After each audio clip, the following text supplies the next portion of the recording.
ہم ایک بہت عظیم ملک ہیں، 207 ملین کی پاپولیشن ہے. اللہ تعالیٰ نے ہمیں ہر چیز دی ہے، زمین دی ہے، جغرافیکلی ہمیں ریلیونٹ کیا ہے، موسم دیے ہیں، معدنیات دی ہیں. لیکن 70 سال گزر گئے ہیں، ہم یہاں کھڑے ہو کے عوام کو یہ بتاتے رہے کہ ہم نازک دور سے گزر رہے ہیں. ایک نازک دور سے نکل کے دوسرے نازک دور میں، دوسرے سے نکل کے تیسرے نازک دور میں. یہ نازک دور کیوں آئے اور کون اس کا ذمہ دار ہے؟ اس پہ بہت بحث ہوتی بھی رہتی ہے، نتیجہ کوئی نہیں نکلتا. ایک دوسرے پہ ہم الزام لگاتے رہتے ہیں کہ نازک دور تھا، نازک دور تھا. لیکن آج ہم اس واٹر شیڈ پہ کھڑے ہیں کہ جہاں سے آگے نازک وقت نہیں ہے، یا بہت اچھا وقت ہے اور یا نازک وقت سے خراب وقت ہے. جنگیں لڑ لی، آدھا ملک گوا دیا، سنبھل بھی گئے، ایٹمی قوت بھی بن گئے. پچھلے چند سالوں میں بہتری کی طرف بھی آئے، امن بھی لیا. ہماری جو بہت گرتی ہوئی معیشت تھی اس کو ریسسیٹیٹ بھی کر دیا. ڈیولپمنٹ بھی ہو رہی ہے، بہتر کام بھی ہو رہے ہیں.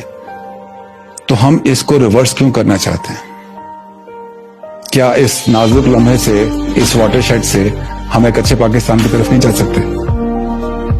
فیصلہ ہم نے کرنا ہے خواتین حضرات کہ ہم نے ایسا ہی رہنا ہے یا کامیابی اور ناکامیوں کی رولر کوسٹر پر بیٹھ کے آگے چلتے رہیں گے. انٹیلیجنس بیورو اور ایم آئی موجود تھیں، لیکن جو عزت اور وقار آئی ایس آئی کے حصے میں آیا وہ شاید ہی کسی اور کا مقدر بن سکے. معزز خواتین و حضرات، کراچی میں عبداللہ ہارون روڈ پر واقع ایک چھوٹی سی عمارت میں معمولی فرنیچر کے ساتھ آئی ایس آئی کا دفتر کھولا گیا اور 14 جولائی 1948 کو دنیا کی اس عظیم انٹیلیجنس ایجنسی نے اپنا کام شروع کر دیا.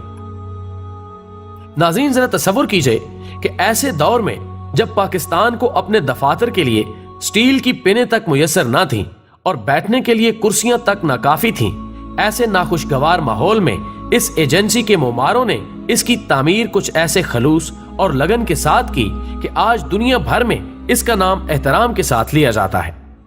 ان ناسازگار موسموں میں قائم ہونے والی اس عظیم ایجنسی کے سربراہ کرنل شاہد اور ان کے ساتھیوں نے عملی طور پر دنیا کو یہ باور کرایا کہ بقول شاعر ہمت عالی کے سامنے ہیچ ہے، ورنہ تصویر جاں پیچ در پیچ ہے. انہوں نے لکڑی کے کریٹوں سے کرسیوں اور میزوں کا کام لیتے ہوئے اپنی جیب خاص سے بھی خرچ کر کے اپنے اس نومولود ادارے کے خد و خال کو سنوارا. ابتدا میں جبکہ آئی ایس آئی اپنے تعمیری مراحل سے گزر رہی تھی تو عملے کے افراد کے لیے تینوں مسلح افواج سے افرادی قوت حاصل کی گئی، لیکن بعد ازاں سویلین افراد بھی بھرتی کیے گئے، جن میں سے زیادہ تر افراد کا تعلق پولیس ڈپارٹمنٹ سے تھا. ناظرین گرامی، ملک کی اس مایہ ناز ایجنسی کو ملکی دفاع کے لیے ایک نافع ادارہ بنانے کے لیے آئی ایس آئی کے 2 ڈائریکٹروں سید کاظم رضا اور محمد حسین دین کا کردار کبھی فراموش نہیں کیا جا سکے گا، جنہوں نے اپنی پوری توانائیاں صرف کرتے ہوئے اس ایجنسی کے ریکروٹوں کی تربیت کی. قوانین و ضوابط کے مطابق آئی ایس آئی کے سربراہ کرن شاہد حامد کی ذمہ داری تھی کہ وہ اس کی کارکردگی کی report chief of army staff کو بھیجے.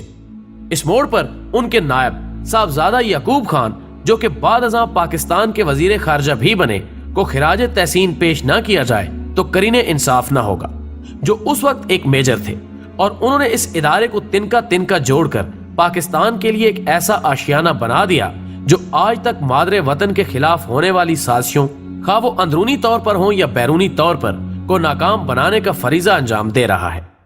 ناظرین محترم، دنیا کی اس معزز اور معروف ایجنسی کو بین الاقوامی سطح پر دراصل شہرت اس وقت ملی جب پاکستان میں جنرل ضیاء کے عہد حکومت میں اس وقت کی سپر پاور روس نے افغانستان میں اپنے قدم گاڑنے کی کوششیں ناکام کی. اور ظاہر ہے افغانستان ہمارا برادر اسلامی ملک ہونے کے ساتھ ساتھ ہمارا پڑوسی بھی ہے، جس کے ساتھ پاکستان کی ہزاروں میل لمبی سرحد موجود ہے. ہم نے روس کے افغانستان پر اس حملے کو اپنی خود مختاری کے لیے ایک چیلنج کے طور پر لیا، اور ایسا کیوں نہ ہوتا کہ اس کے بعد پاکستان کی باری سامنے نظر آ رہی تھی. لیکن اس خونی موسم میں آئی ایس آئی نے وہ کردار ادا کیا کہ سرخ ریچھ کو اپنی بقا پڑ گئی. ہر چند اس میں امریکہ کی طرف سے بھی بہت مدد حاصل تھی، لیکن اس جنگ میں ہماری اس انٹیلیجنس ایجنسی کا کردار بنیادی تھا، جس کی وجہ سے روس کو پسپا ہونا پڑا.